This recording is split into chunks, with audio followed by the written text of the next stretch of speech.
We all had the use of the drum in some sense within our different ceremonies.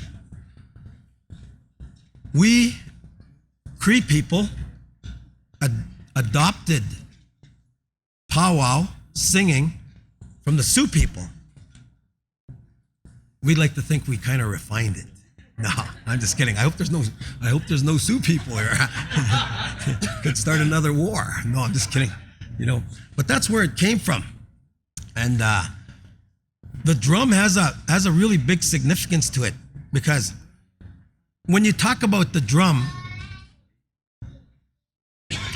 with any indigenous tribe anywhere on Mother Earth, they're going to have some kind of attachment to a percussion instrument. No matter where they are, they're going to have it within their culture. Okay? Now the big drum for the Cree people, when we had it initially, there was one drum keeper within our tribe. He was the main drum keeper, but we had many small bands that traveled, were nomadic, moved around. So each small band had one drum keeper. Listen to what I'm saying. But the tribe had one main drum keeper. Now all of the warriors sat around the drum, and only the warriors were allowed to sit around the drum. There was a reason for this. Now, Hollywood, they were kind of a little bit messed up, but in some cases, they kind of touched on it a little bit, right? Because when they called it the war drum, for our people, it wasn't too far off. Because when we had that main drum keeper for the tribe, and a drum keeper that kept a drum for each band, when we went to war against other tribes, our military was already formed. Because the main drum keeper within the tribe was the general. And he had already established units between the bands when we all came together. Okay? So the drum was very significant. Now, there's a reason why the female in our tribe does not pound on the big drum. Because the big drum, even these little drums, we call them atsakwak. They have spirits within them, especially the big drum. That's why when people go to a powwow,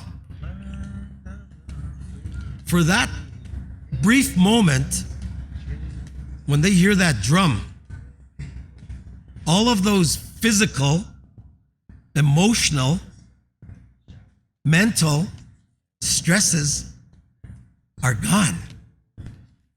Just for that.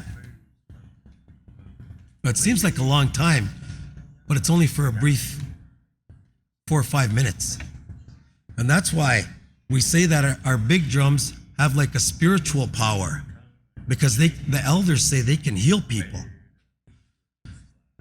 Now the woman in our tribe has the strongest spirit. She has the most powerful spirit because she can give life. She has the most powerful spirit. That's why within our tribe, it wasn't the chiefs, the male chiefs, who made decisions about what would transpire with the tribes. It was actually the females. They were consulted before we did anything. That being said, their power, their spiritual power was so powerful that it could overcome any of our other spiritual tools. So it was said by our elders, the woman is the most powerful when she's in her menstrual period. She's the most powerful then. For this purpose, we always say that we try to teach our young ladies not to be around our ceremonies during this time. And it's for that reason that we are told by our fathers and our grandfathers that our woman cannot hit her hit our drums, our big drums. They can sing with the men, but they can't sing on the big drum for that purpose, because there is that belief that the woman could take the spirit from the big drum. And that's our belief. Okay? You know,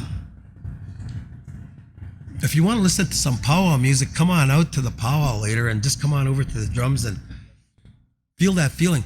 We get a lot of this from people all over the place. We were in Louisiana last weekend. We had this one gentleman come up to us and he says, "What is that?" He says to me, "What is that?" And I'm wondering, "What's what?" And he goes, "You know that feeling, what was that?" Because when I was standing behind all those people and I could feel it. It was just coming in waves. You know what?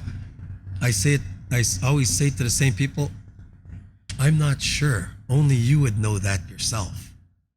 Because only you would be able to experience that feeling by yourself. Nobody could tell you what it was except you. That's something special that we all have. And I believe that's that bond that we have between us and the Creator. So anyway, we're going to sing you another song. You know what? We're just going to sing one more song, and we're going to sing this song. This song, wow.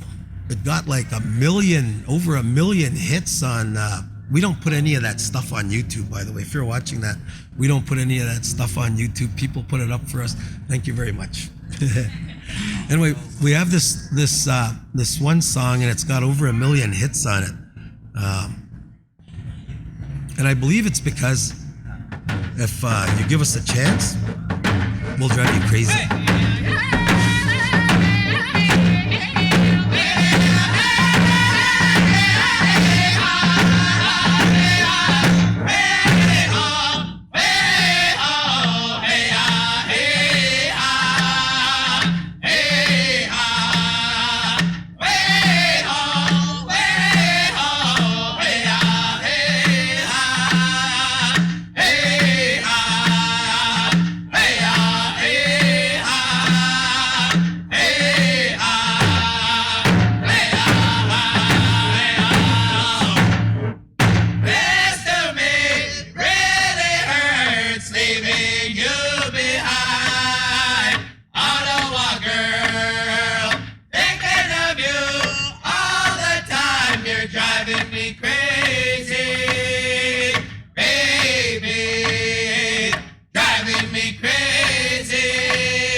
If you're looking for any, we have like 36 albums out on market because we've been around for about 30 years.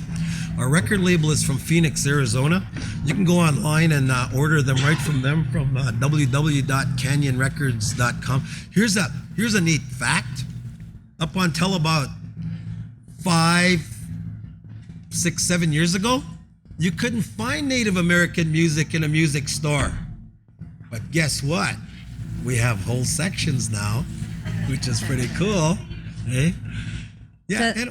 Should we ask if anyone has a question, Steve? Or? Oh yeah, you could also buy individual songs off of iTunes, etc., or whole albums, or hey, come get them from us. www.canyonrecords, that's one word together, canyonrecords.com. Yeah, and they'll have a whole listing of our music and a number of other different types of Native American music. The Native American flute, which is awesome. Very soft music, very touching. They also have like the water drum music. The water drum is something that originated with the southern tribes, and it's a drum that's made out of a kettle, and it's filled with water about halfway. Then the hide is put over it, and then of course after the hide dries, it tightens up and it gives you a unique sound with that water in it. Eh? So they have all that type of music as well. Do you have any questions that we might be able to try to help you with? Yeah. How do you get into the band? Is it like okay. How do you get into the band? Is it like a tryouts or just like a competitive TV show or something like that? Okay.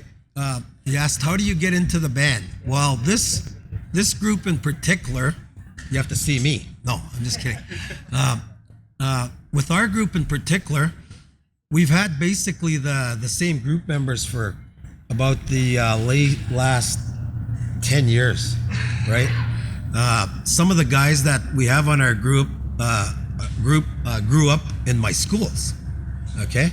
And then like I have singing in my schools, and some of them have great voices. And one of the things is about, I always tell my kids, have drum, will travel. Have drum, will travel. How do you think we got here? Okay. Anyway, yeah. Or people start their own groups, like getting a drum, learning about the drum, the protocol behind the drum, and then eventually making your own drum. Because when you make your drum, the belief is you're lending part of your spirit to that drum. You're putting your spirit into it. So when you're making that drum, your mind, your thoughts, everything have to be pure and clean, because you're gonna put that drum out for different people, and it's gonna make them feel different things. That's what you want. With our group in particular, we have like about 16 members. It's because like most of us, pretty much all of us are employed or in school, and we can't travel all the time, and we're traveling across the country from week to week. So like we usually travel with about 10, and then we switch off and stuff like that. People like we kind of joke around sometimes, and we say like we're having our, like what you're saying, our first round draft pick and whatnot. I guess we're fortunate because for us, like a lot of young people want to sing with us, which is pretty cool. Not just young people, old people too, which is all right, eh? That's cool. Yeah. You can follow us on our Facebook page too, and we just let people know where we're going to be at in different parts of the country, North America. You can also post pictures on there if you want. We post pictures as well. Let's see. We have a online question for you. Okay. Someone online has purchased a drum, but it doesn't sound right. So they're wondering if you have any tips. Make your own drum. One of the things, like, I'm going to be honest with you, okay?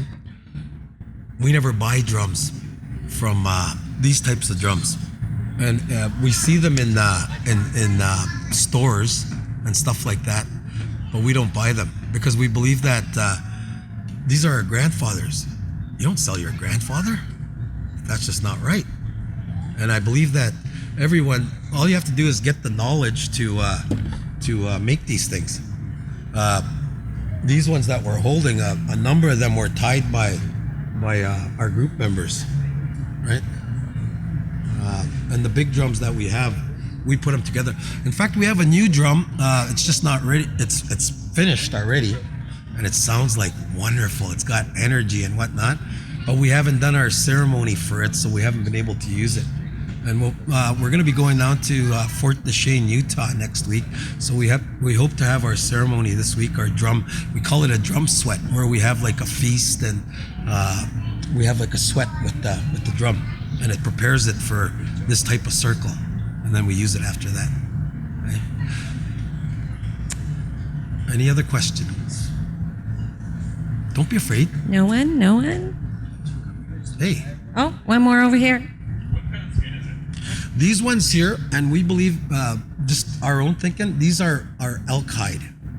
Elk hide, and they're about the best. What we're using on our big drum right now is like steer or bull hide. We don't find too many buffalo hide drums in the circle anymore because, talking about cleanliness of the circle, and because like everybody that comes to the circle is not educated about the circle, and the buffalo hide drum is a very ceremonial tool within our ceremonies. So a lot of the big drums are made from steer hide, cow hide, bull hide, etc. like that. Okay. Yeah. Okay. Well, thank you so much, Northern Cree. Where I'm from, all the Anishinaabe girls have big crushes on you all. So. Thank you very much. Kamugi Sigan Sanawa Gakyo. You all have a great day.